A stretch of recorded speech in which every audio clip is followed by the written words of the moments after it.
नमस्कार, आप देख रहे हैं स्पोर्ट्स डगआउट। मैं हूं आपके साथ अंशिका। डीडी स्पोर्ट्स पर आपका हार्दिक स्वागत है। आज के शो में हम लेकर आए हैं आपके लिए खेल जगत की बड़ी सुर्खियां, दिन भर की अहम खबरें, खास रिपोर्ट्स और आपके पसंदीदा खिलाड़ियों से जुड़ी कुछ दिलचस्प कहानियां। इसके साथ ही दिखाएंगे सोशल मीडिया की चर्चाएं और खेल इतिहास के सुनहरे पलों की झलक। तो बने रहिए हमारे साथ, क्योंकि स्पोर्ट्स डगआउट में मिलेगा खेल की दुनिया का हर रंग, हर जज्बा सिर्फ आपके लिए। तो आइए शुरुआत करते हैं आज की सुर्खियों से।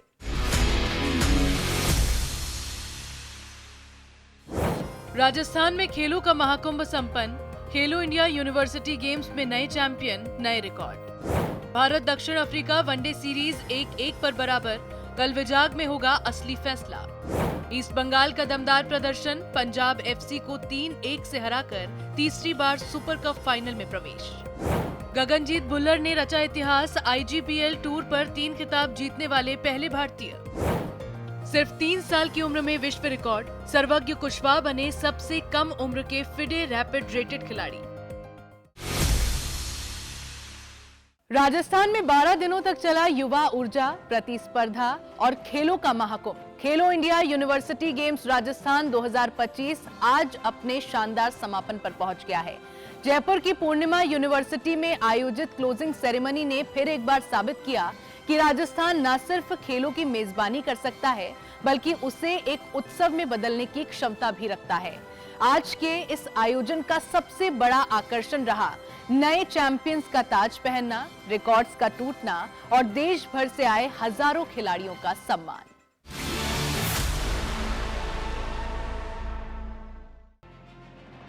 बारह दिनों की कड़ी प्रतिस्पर्धा, जुनून और खेल भावना के बाद खेलो इंडिया यूनिवर्सिटी गेम्स राजस्थान 2025 के मैदान पर आज इतिहास के कई अध्याय लिखे गए। क्लोजिंग सेरेमनी में उस पूरे सफर को भावनाओं और उमंग के साथ मनाया गया, जहां हर खिलाड़ी की मुस्कान, हर पलटी हुई चुनौती और हर टूटा हुआ रिकॉर्ड इन खेलों की असली कहानी बन गया। इन खेलों में कई राष्ट्रीय और यूनिवर्सिटी स्तर के रिकॉर्ड टूटे। ट्रैक से लेकर टेबल पर, शूटिंग रेंज से स्विमिंग पूल तक युवा खिलाड़ियों ने प्रदर्शन के नए मानक तय किए। राजस्थान की मिट्टी ने इस बार देश को ऐसे प्रतिभाशाली सितारे दिए जो आने वाले वर्षों में भारत का भविष्य लिखेंगे। सबसे बड़ा सम्मान, ओवरऑल चैंपियन ट्रॉफी, इस बार चंडीगढ़ यूनिवर्सिटी ने अपने नाम की। शानदार प्रदर्शन, निरंतरता और हर खेल में दमदार उपस्थिति ने उन्हें इन खेलों का सम्राट बना दिया। टीम ने पदक तालिका में दबदबा बनाते हुए जीत का ये ताज हासिल किया और स्टेडियम में तालियों की गड़गड़ाहट गूंज उठी। राजस्थान सरकार के युवा कार्य एवं खेल मंत्री कर्नल राज्यवर्धन सिंह राठौड़ ने खिलाड़ियों की इस अद्भुत यात्रा की सराहना की। ये भव्य कार्यक्रम और जो अभी आपने रील देखी, किस तरह से अलग अलग खेलों में प्रदेश के अलग अलग शहरों के अंदर ये खेलो इंडिया यूनिवर्सिटी गेम्स का आयोजन हुआ, इसको सही माने में समझने के लिए आपको याद करना पड़ेगा कि ये पहले कैसे होता था। हम जब कॉम्पिटिशन्स के लिए जाते थे तो रिजर्वेशन नहीं होता था। हम ट्रेन के अनरिजर्व्ड डब्बे में बैठते थे और टॉयलेट के सामने हमारा सामान होता था, वहीं बैठते थे, वहीं सोते थे। जब टूर्नामेंट के लिए पहुंचते थे तो वहां पर रहने की व्यवस्था नहीं होती थी। स्कूल के 2-4 कमरे खाली करा दिए जाते थे, वहां दरी पर सोते थे। वहां पर भी अगर अपने कपड़े धोकर कहीं बाहर टांग देते थे तो डांट पड़ती थी।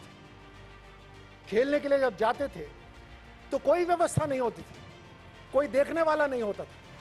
उसको कंपेयर करिए आज, और मैं धन्यवाद देता हूं कि इस देश की वन मैन आर्मी प्रधानमंत्री मोदी जी ने 2014 के बाद ये सारा बदल दिया। मैं आज एक खिलाड़ी के नाते उन्हें धन्यवाद देता हूं कि उन्होंने खेलों के ऊपर फोकस करा और खेलों को बदला।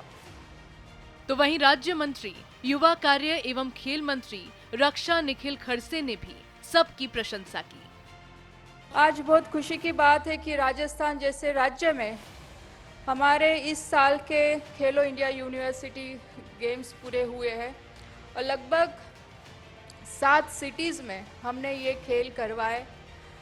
और सबसे अहम बात कि इस बार हमारे सभी गर्ल्स एथलीट्स भी लगभग 50-50 थे और ये मुझे लगता है कि हमारे सबसे बड़ी अचीवमेंट है कि आज हमारी लड़कियां, हमारी गर्ल्स भी आज इतने बड़े स्तर पे इस खेलो इंडिया यूनिवर्सिटी में उन्होंने पार्टिसिपेशन किया। इसी बीच विजेताओं को मंच पर बुलाकर उनका सम्मान भी किया गया।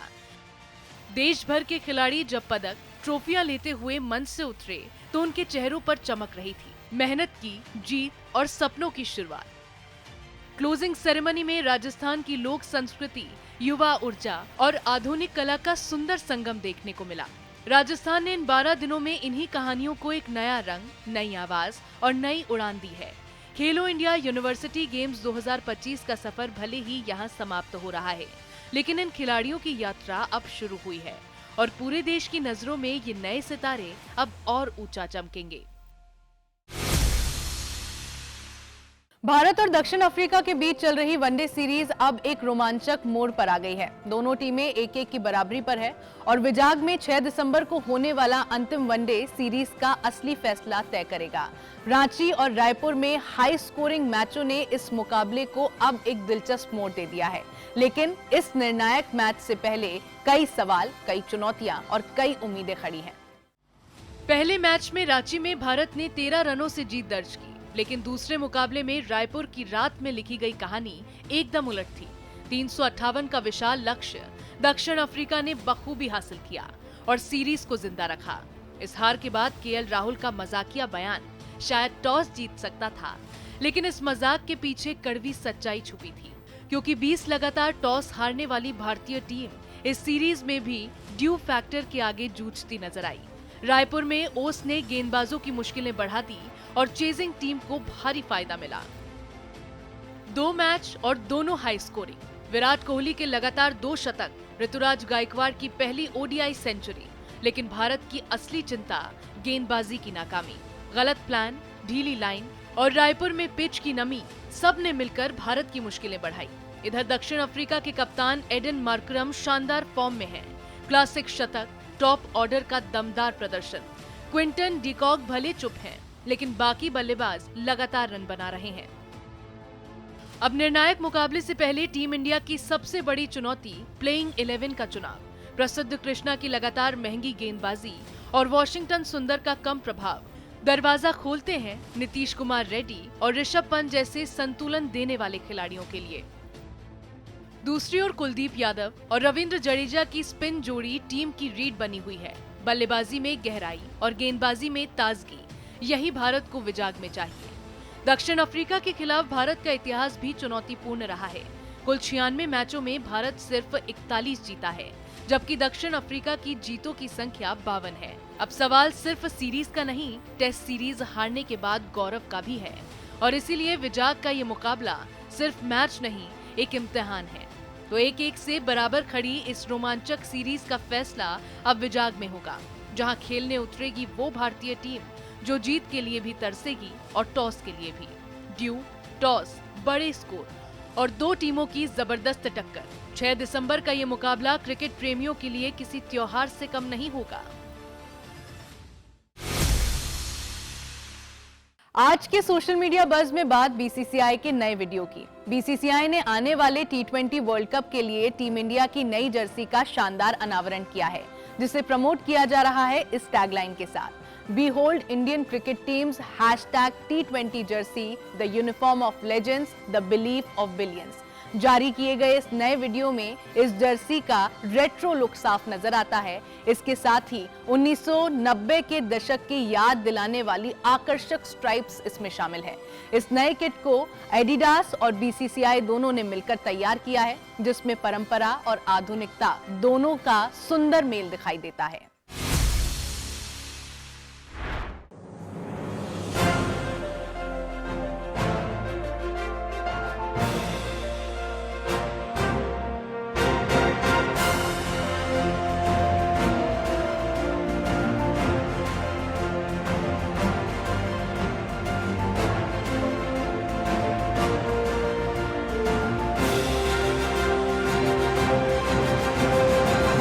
Cup is happening in India.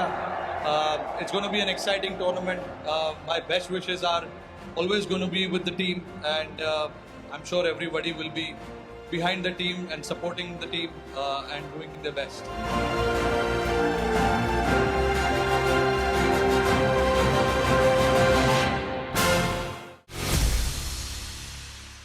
चलिए अब रुक करते हैं हमारे खास सेगमेंट ऑन दिस डे की ओर, जहां हम आपको ले चलेंगे खेल इतिहास के उस पन्ने पर जिस दिन घटा था एक ऐसा वाकया जिसने हमेशा के लिए अपनी छाप छोड़ दी। आज के दिन 5 दिसंबर 2008 को अमेरिका के मशहूर पूर्व NFL स्टार ओजे सिम्पसन को एक बड़े आपराधिक मामले में सजा सुनाई गई थी। लास वेगस की एक अदालत ने उन्हें kidnapping, armed robbery, assault with deadly weapon, burglary और साजिश जैसे गंभीर आरोपों में कम से कम 9 साल और अधिकतम 33 साल की कैद की सजा दी। ये मामला 2007 की उस घटना से जुड़ा था जब सिम्पसन ने एक होटल रूम में स्पोर्ट्स मेमोरेबिलिया डीलर्स का सामना किया था ताकि वो अपना सामान वापस ले सके, जिस पर उनका दावा था कि वो उनसे चोरी हुआ था। ये टकराव खतरनाक मोड़ ले गया और मामला अदालत तक पहुंचा। करीब 9 साल जेल में बिताने के बाद ओजे सिम्पसन को अक्टूबर 2017 में पैरोल दे दी गई। ओजे सिम्पसन एक समय के खेल सुपरस्टार की ये कहानी खेल जगत से लेकर अदालत तक की सबसे चर्चित घटनाओं में से एक बन गई। तो ये था हमारा आज का ऑन दिस डे सेगमेंट, और अब बारी है हमारे स्पेशल सेगमेंट स्पोर्ट्स रैप की, जहां हम आपको दिखाएंगे देश और दुनिया भर के खेलों से जुड़ी बड़ी खबरें, वो भी तेज रफ्तार में। तो पेश है आज की टॉप स्पोर्ट्स न्यूज दुनिया भर के हर खेल से रफ्तार के साथ।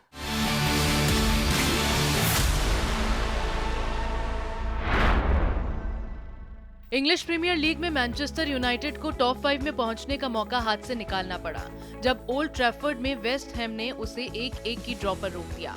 पहले हाफ में दोनों टीमें बेहद खराब फुटबॉल खेलती दिखी, लेकिन 58वें मिनट में डियोगो डलॉट ने यूनाइटेड को बढ़त दिलाई।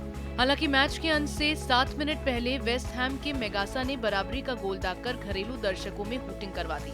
इस नतीजे के बाद मैन यूनाइटेड 22 अंकों के साथ 8वें स्थान पर है, जबकि वेस्ट हैम 12 अंकों के साथ रिलीगेशन जोन में 18वें स्थान पर ही बना हुआ है। इटालियन कप में लाजियो ने एसी मिलान को 1-0 से हराकर क्वार्टर फाइनल में जगह पक्की कर ली। रोम में खेले गए मुकाबले में इटली के विंगर जेकाग्नी ने नूनो तावारेस की कॉर्नर पर हेडर लगाते हुए मैच के अंतिम 10 मिनट में निर्णायक गोल किया। इसी के साथ मिलान को अगस्त के बाद पहली हार झेलनी पड़ी। क्वार्टर फाइनल में लाजियो का सामना अब डिफेंडिंग चैंपियन बोलोनिया से होगा। वहीं कोच अलेग्री के लिए ये हार एक बड़ा झटका है, क्योंकि सीरिया टाइटल और सुपर कप अब यही 2 प्रमुख लक्ष्य उनके सामने हैं। फिलहाल मिलान गोल अंतर के आधार पर नेपोली से आगे रहते हुए लीग टेबल में शीर्ष पर बना हुआ है। स्पेनिश ला लिगा में रियल मैड्रिड ने अपनी 3 मैचों की बिना जीत वाली खराब लय तोड़ते हुए एथलेटिक बिलबाओ को 3-0 से मात दी। किलियन एम्बापे ने 2 गोल किए और 1 असिस्ट दिया, जबकि एडुआर्डो कैमाविंगा भी स्कोर शीट पर रहे। इस जीत के साथ मैड्रिड फिर से बार्सिलोना से सिर्फ 1 अंक पीछे पहुंच गया है। दोनों टीमों के मुकाबले सुपर कप की वजह से पहले ही शिफ्ट कर दिए गए थे, जो जनवरी में सऊदी अरब में होने वाला है। एथलेटिक की फॉर्म लगातार गिरती जा रही है। पिछले 8 मैचों में सिर्फ 2 जीत। मैड्रिड अब रविवार को अपने घर सैंटियागो बर्नबाउ में सेल्टा विगो को होस्ट करेगा, जबकि एथलेटिक का अगला सामना एटलेटिको मैड्रिड से होगा। AIFF सुपर कप के सेमीफाइनल में ईस्ट बंगाल ने अपने कोच ऑस्कर ब्रूजोन के हंगर, एटीट्यूड और अग्रेशन वाले वादे को मैदान पर उतारते हुए पंजाब FC को 3-1 से हराया। मारगांव, गोवा में खेले गए इस मुकाबले में ईस्ट बंगाल ने पूरे मैच में दमदार फुटबॉल दिखाया और कभी भी दबाव में नहीं दिखा। इस जीत के साथ ईस्ट बंगाल तीसरी बार सुपर कप फाइनल में पहुंच गया है और रविवार को दूसरी बार खिताब जीतने के इरादे से मैदान में उतरेगा। टीम का आत्मविश्वास इस समय चरम पर है और फैंस भी इस प्रदर्शन से बेहद उत्साहित हैं।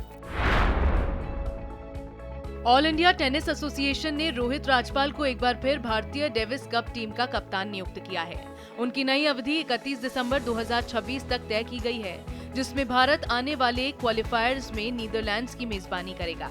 राजपाल पहले भी कई बार भारत को डेविस कप में नेतृत्व दे चुके हैं और उनका अनुभव टीम के लिए अहम माना जाता है। कोच के रूप में आशुतोष सिंह को बरकरार रखा गया है, जो आने वाले सभी डेविस कप अभियानों में टीम की रणनीति और तैयारी की जिम्मेदारी संभालेंगे। भारतीय टेनिस के लिए ये स्थिरता बेहद महत्वपूर्ण मानी जा रही है। भारतीय गोल्फर गगनजीत भुल्लर ने इस हफ्ते मामूली शुरुआत के बाद शानदार वापसी करते हुए इतिहास रच दिया। वो IGPL टूर में 3 बार खिताब जीतने वाले पहले खिलाड़ी बन गए हैं। भुल्लर ने पहले दिन 1 अंडर 71 का राउंड खेला, जिसमें एक होल इन वन भी शामिल था। इसके बाद लगातार 2 दिनों तक 67 के बेहतरीन स्कोर के साथ उन्होंने 11 अंडर के कुल योग पर Glade One Resort and Golf Club में खिताब अपने नाम किया। भुल्लर का ये प्रदर्शन भारतीय गोल्फ में उनकी स्थिरता और क्लास को एक बार फिर साबित करता है। सैयद मुश्ताक अली T20 ट्रॉफी में बंगाल ने सर्विसेज को 7 विकेट से हराते हुए अपने अभियान को मजबूती दी। हैदराबाद के जिमखाना ग्राउंड पर टॉस जीतकर गेंदबाजी चुनने वाली बंगाल टीम के मोहम्मद शमी ने 13 रन देकर 4 विकेट लिए और आकाशदीप ने 27 रन देकर 3 विकेट की मदद से शुरुआती झटकों के बाद सर्विसेज को 165 पर रोक दिया। जवाब में अभिषेक पोरल और अभिमन्यु ईश्वरन ने शानदार अर्धशतक लगाते हुए लक्ष्य को आसानी से हासिल कर लिया। बंगाल की इस जीत ने टीम को टूर्नामेंट में महत्वपूर्ण बढ़त दिलाई है। ऑस्ट्रेलिया के अनुभवी तेज गेंदबाज स्टार्क ने टेस्ट क्रिकेट में नई उपलब्धि हासिल करते हुए वसीम अकरम का रिकॉर्ड तोड़ दिया। ब्रिस्बेन में एशेज की डे नाइट टेस्ट के पहले दिन इंग्लैंड के हैरी ब्रूक को आउट करते ही स्टार्क 415 विकेटों के साथ टेस्ट इतिहास में सबसे सफल लेफ्ट आर्म पेसर बन गए। उन्होंने ये मुकाम सिर्फ 102 टेस्ट में हासिल कर लिया, जो अकरम से भी तेज है। स्टार्क अब ऑल टाइम लिस्ट में 16वें नंबर पर हैं और इस टेस्ट में वो हरभजन सिंह और शॉन पोलॉक जैसे दिग्गजों को भी पीछे छोड़ सकते हैं। आगे उनका लक्ष्य रिचर्ड हेडली के रिकॉर्ड की ओर बढ़ने का होगा। 2026 T20 वर्ल्ड कप के लिए भारतीय टीम की नई जर्सी का अनावरण रोहित शर्मा और तिलक वर्मा ने रायपुर में दक्षिण अफ्रीका के खिलाफ दूसरे वनडे के मध्यांतर में किया। नई जर्सी में हल्के नीले और गहरे नीले रंग की धारियां हैं, जो इसे एक क्लासिक लुक देती हैं। T20 वर्ल्ड कप 7 फरवरी से 8 मार्च तक भारत और श्रीलंका के 8 शहरों में खेला जाएगा। भारत को ग्रुप ए में पाकिस्तान, अमेरिका, नीदरलैंड्स और नामीबिया के साथ रखा गया है। भारत अपना पहला मुकाबला 7 फरवरी को मुंबई में अमेरिका के खिलाफ खेलेगा। मध्य प्रदेश के सागर से आने वाले सिर्फ 3 साल 7 महीने के सर्वज्ञ सिंह कुशवाहा ने दुनिया के सबसे कम उम्र के फिडे रैपिड रेटेड खिलाड़ी बनने का अनोखा रिकॉर्ड बनाया है। फिडे की दिसंबर रेटिंग सूची में उनका रैपिड रेटिंग 1572 दर्ज किया गया है। सर्वज्ञ की शुरुआत तब हुई जब उनके माता पिता ने स्क्रीन टाइम कम करने के लिए उन्हें शतरंज सिखाना शुरू किया। सितंबर में मंगलुरु के 24वें RCC रैपिड रेटेड कप में उन्होंने अपने पहले ही टूर्नामेंट में 1542 रेटिंग वाले खिलाड़ी को हराकर सबको चौंका दिया। इतनी छोटी उम्र में इतना बड़ा मुकाम भारतीय शतरंज के लिए ये एक ऐतिहासिक क्षण है। अब स्पोर्ट्स रैप से आगे बढ़ते हुए बात करते हैं हमारे बर्थडे स्पेशल सेगमेंट की, जहां हम मना रहे हैं उन खिलाड़ियों का जन्मदिन जिन्होंने अपने शानदार खेल से सभी को प्रभावित किया है। तो आइए जानते हैं इन खिलाड़ियों के बारे में कुछ खास बातें। भारत के करिश्माई ओपनर शिखर धवन 5 दिसंबर 1985 को जन्मे। एक ऐसा नाम जिसने 1 दशक से ज्यादा समय तक भारतीय वनडे और T20 क्रिकेट की बल्लेबाजी को नई ऊर्जा दी। 2013 चैंपियंस ट्रॉफी में प्लेयर ऑफ द टूर्नामेंट और 2015 वर्ल्ड कप में टीम इंडिया के सबसे बड़े रन स्कोरर, ICC टूर्नामेंट्स में 65 से ऊपर की औसत, दुनिया में सबसे बेहतरीन में से एक। 2013 में ऑस्ट्रेलिया के खिलाफ मोहाली के टेस्ट डेब्यू पर 85 गेंदों में तेज तरीन शतक और 187 रनों की ऐतिहासिक पारी। धवन ने हर मौके पर अपनी आक्रामक पहचान बनाए रखी। 3 फॉर्मेट में 10,000 से ज्यादा रन और 2021 में अर्जुन अवार्ड। 24 अगस्त 2024 को उन्होंने क्रिकेट से संन्यास लिया था। भारतीय निशानेबाजी की प्रेरणादायी मिसाल अंजलि भागवत 5 दिसंबर 1969 को जन्मी अंजलि 2002 में 10 मीटर एयर राइफल में वर्ल्ड नंबर 1 बनी और अगले ही साल मिलान वर्ल्ड कप फाइनल में 400 में से 399 के लगभग परफेक्ट स्कोर के साथ जीत हासिल की। 3 ओलंपिक 2000, 2004, 2008 और 2000 सिडनी ओलंपिक में फाइनल तक पहुंची। ऐसा करने वाली पहली भारतीय महिला शूटर। कॉमनवेल्थ गेम्स में 12 गोल्ड समेत दर्जनों मेडल, 13 अंतर्राष्ट्रीय रिकॉर्ड और कुल 90 से ज्यादा मेडल्स के साथ अंजलि भागवत बनी भारत की शूटिंग आइकन। 2000 में अर्जुन अवार्ड और 2003 में राजीव गांधी खेल रत्न अंजलि भागवत भारतीय खेल इतिहास की उन चुनिंदा हस्तियों में शामिल हैं जिन्होंने लगातार अपनी निशानेबाजी से तिरंगे का मान बढ़ाया। डीडी स्पोर्ट्स की तरफ से इन सभी को जन्मदिन की हार्दिक शुभकामनाएं। तो दोस्तों, आज के स्पोर्ट्स डगआउट में बस इतना ही। हमारा वादा है कि खेल से जुड़ी हर बड़ी और अहम खबर हम आप तक पहुंचाएंगे सबसे भरोसेमंद और सबसे दिलचस्प अंदाज में। जुड़े रहिए डीडी स्पोर्ट्स के साथ। अगली मुलाकात तक खेल का जुनून बनाए रखिए, जीत का जज्बा जगाए रखिए।